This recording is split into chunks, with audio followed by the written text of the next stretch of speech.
네, 이번에는 디자인의 과학을 소개하는 시간입니다. 월간 디자인의 전은경 편집장님 나와 계십니다. 안녕하세요. 안녕하세요. 네, 오늘은 어떤 이야기 해주실지 기대가 되는데요. 네.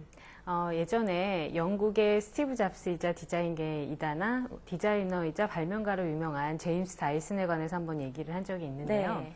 먼지 봉투 없는 청소기, 날개 없는 선풍기를 선보인 다이슨은 엔지니어링을 산업 디자인에 적용해서 성공한 사례로 굉장히 유명합니다. 근데 좋은 디자인을 하려면 기술과 과학을 잘 알아야 하는데요. 그럼에도 불구하고 현실적으로는 디자인과 엔지니어링이 구분이 되어서 협력이 어려운 경우가 많습니다.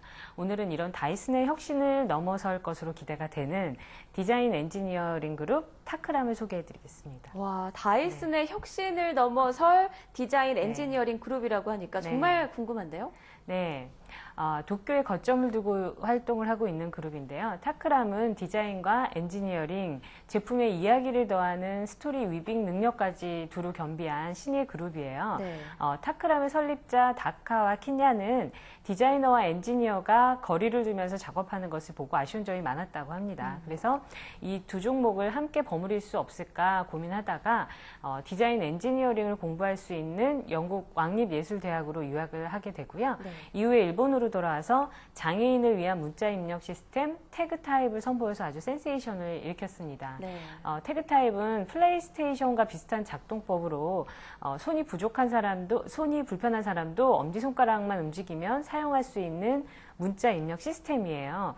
당시 일본 디자인계나 교육 환경에서는 아주 찾아보기 힘든, 그러니까 디자이너가 내놓은 제품이라고 보기에는 매우 공학적인 결과물이었기 때문에 굉장히 주목을 받았습니다. 네, 지금 화면에서 잠깐 봤는데 어떤 제품을 선보였는지 좀 대표적인 그 제품들이 궁금하네요. 네, 일본을 대표하는 라이프스타일 브랜드 무지의 그 아이패드용 무지 노트북 선보여서 굉장히 이름을 알렸고요. 네. 그렇다고 이분들이 공학 박사나 무슨 프로그래머처럼 굉장한 고난이도 디자인만을 선보이는 것은 아니에요. 물도 예를 들어서 생명이 있다고 생각해서 움직이는 것처럼 애교도 부리는 것처럼 의인한 후루마이 같은 작품은 특별한 기술이 없이 관찰과 간단한 아이디어만으로 진행했던 그런 프로젝트예요. 네, 굉장히 귀엽네요. 네, 원리는 물을 뿌린 거거든요. 네. 사진에서 보시는 것처럼. 미세한 돌기가 있는 종이 위에 초발스 스프레이를 그냥 간단하게 뿌린 거예요. 그 다음에는 스포이드로 물을 떨어뜨리기만 하면은 물이 통통 튀거나 굴러다니면서 마치 춤을 추는 것 같은 그런 모습을 볼 수가 있습니다. 네, 아이디어가 참 엿보이네요. 네. 그런데 타크람이 무슨 뜻인지 갑자기 궁금해졌어요. 네, 원래 이름은 타크라무였다고 합니다. 타크라무. 예. 근데 타크라무라는 말은 원래 좋지 않은 일을 꾸미다 라는 그런 뜻이래요. 네. 부정적인 의미네요. 네, 약간은. 근데 이게 원래 일본의 고어인데 일본 전국시대 때 농업과 관련된 의미로 사용이 됐었대요. 그래서 밭에 언제 씨를 뿌리고 어떻게 하면 풍작을 이룰 것인가를 계획하는 일을 타크라무라고 하는데요. 이런 고어 의미처럼 근본으로 돌아가서 디자인과 엔지니어링으로 미래를 기획하자는 그런 정신을 담은 아주 좋은 뜻이고요. 이후에는 발음을 좀 줄여서 타크람이라고 정했답니다. 네. 그럼 이 타크람의 직원들은 모두 디자인과 엔지니어링을 함께 공부한 사람들인가요? 네, 저도 사실 그 점이 굉장히 궁금했는데요. 아주 다양해요. 원래 설립자인 그 다카 키냐는 디자인과 엔지니어링을 함께 공부한 사람인데요.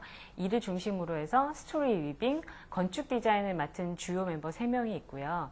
이외에 다양한 분야의 전문가들이 있는데 예를 들어서 패션 디자인을 전공하다가 디자인 엔지니어링에 관심을 갖고 들어온 사람도 있고 파티시에를 하다가 프로그래머가 된 경우도 있다고 해요. 이렇게 다양한 배경을 가진 사람을 뽑은 이유는 타크람의 영역을 꼭 디자인과 엔지니어링에 국한시키기보다는 나중에는 요리나 패션 이런 쪽으로 다양하게 뻗어날 가능성을 두기 위해서라고 합니다. 네, 이렇게 다양한 분야에서 모인 만큼 창의력이 더욱더 발산이 될 수 있을 것 같네요. 네. 그런데 타크람이 한국의 아티스트 문경원 또 전준호와 함께 프로젝트를 진행한 적이 있다고 하는데 네, 어떻습니까? 작년에 카셀 도큐멘터에 참여해서 굉장히 유명해진 한국의 아티스트 전준호, 문경원의 뉴스 프롬 노웨어라는 작품이 있는데요. 이 작품을 위해서 세누 하이드롤레믹 시스템이라는 것을 타크람과 함께 공동으로 개발을 했어요.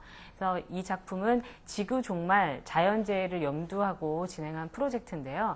기본적으로 물이 소금이나 귀금속보다 더 귀중해질 것이라는 개념을 근거로 만든 작품인데 네. 한마디로 인체 내에 보존할 수 있는 물 제조 시스템이라고 할 수가 있습니다. 그렇군요. 그럼 디자인과 엔지니어링의 조화가 가장 잘 어우러진 제품이 있다면 어떤 네. 걸 꼽을 수 있을까요? 타크람이 뽑아주는 제품으로는 도시바와 함께한 프로젝트가 있어요. 네. 도시바와 함께 밀라노 국제가구박람회에서 선보인 오버추어라는 전시가 있었습니다. 사진에서 보시는 것처럼 도시바가 더 이상은 백열조 연구를 생산하지 않고 LED로 전환하겠다는 발표를 하면서 동시에 기획한 전시였는데요. 네.